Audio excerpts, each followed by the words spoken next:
మనం own clinics పెట్టుకోవచ్చు. Physiotherapy హాస్పిటల్లో కూడా చేసుకోవచ్చు.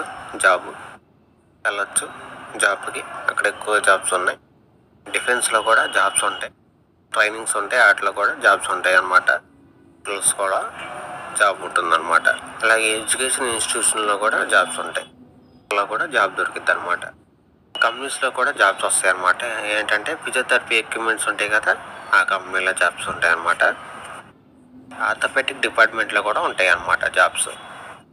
స్టార్టింగ్ శాలరీ వచ్చేసి ఫిజియోథెరపీ వాళ్ళకి పర్ ఇయర్కి 8 lakh to 3.5 lakh అనమాట. ఇయర్కి శాలరీ ఫిజియోథెరపీ వాళ్ళకి 1.8 lakh to 3.5 lakh per year salary వాళ్ళకి. కాలేజ్లో ఏ కాలేజ్లో జాయిన్ అవ్వాలో ఇప్పుడు నేను చెప్తాను మీకు. కాలేజ్ ఆఫ్ ఫిజియోథెరపీ తిరుపతిలో ఉంది. స్వతంత్రం కాలేజ్ ఆఫ్ ఫిజియోథెరపీ రాజమండ్రిలో ఉంది.